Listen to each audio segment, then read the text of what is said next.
तरकश में बात सबसे पहले एमपी की सियासत की करेंगे, जो कि किसानों पर नजर आ रही है। हर कोई खुद को किसान हितैषी बनाने में अब जुट चुका है।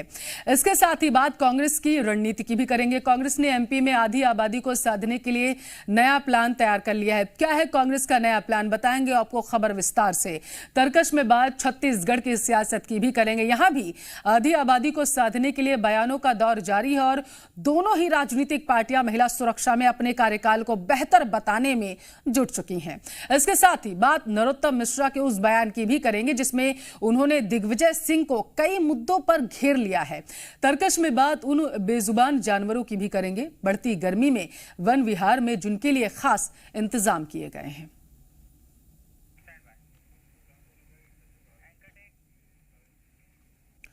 तो मध्य प्रदेश का किसान अब सियासत का केंद्र बन चुका है। चुनाव नजदीक आते ही किसानों के हित में कई तरीके की आवाजें भी उठने लगती हैं, जो पिछले कई महीनों से शांत नजर नहीं आ रही हैं।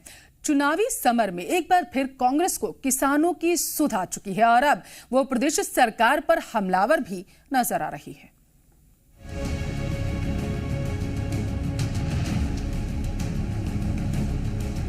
मध्य प्रदेश का किसान अब सियासत का केंद्र बन गया है। चुनाव नजदीक आते आते किसानों के हित में कई तरह की आवाजें उठने लगी हैं, जो पिछले कई महीनों से शांत नजर आ रही थीं। चुनावी समर में एक बार फिर कांग्रेस को किसानों की सुध आई है और अब वो प्रदेश सरकार पर हमलावर नजर आ रही हैं। सीएम शिवराज सिंह चौहान के बयान पर कमलनाथ ने निशाना साधा तो सीएम ने रामायण की चौपाई पढ़ते हुए उन पर पलटवार किया।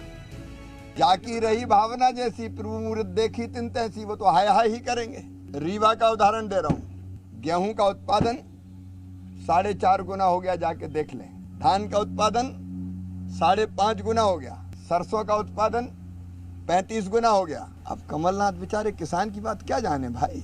किसानों की आय नहीं बढ़ी है, हाय बढ़ी है।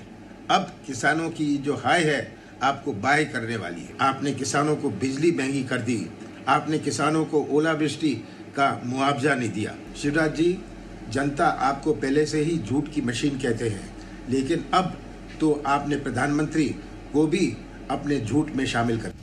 एक तरफ जहां कमलनाथ और सीएम शिवराज में वार पलटवार का दौर जारी है, तो वहीं दूसरी ओर कांग्रेस नेता जीतू पटवारी ने सरकार पर गंभीर आरोप लगाए।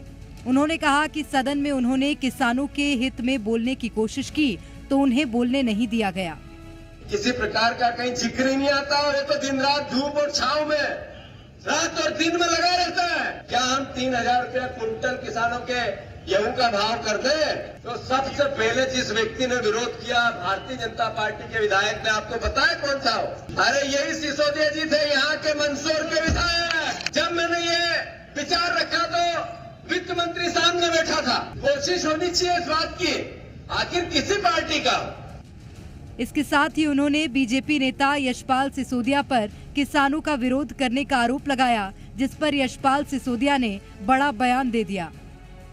जीतू पटवारी जी की इन्हीं हरकत के कारण से विधानसभा ने उनको बजट सत्र के दौरान निलंबित किया, निष्कासित किया। मैं जीतू पटवारी जी से निवेदन करूंगा कि वे विधानसभा में अगर इस प्रकार का कोई प्रस्ताव पटल पर लाए हैं, इस प्रकार का उन्होंने कोई प्रस्ताव रखा था और अगर उन्होंने मैंने उसका विरोध किया है, तो प्रमाण प्रस्तुत कर दे, या तो वे राजनीति से संन्यास ले ले या मैं राजनीति से संन्यास ले लूंगा।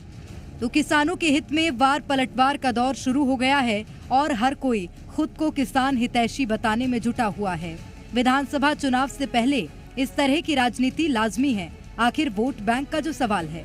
ब्यूरो रिपोर्ट, जी मीडिया।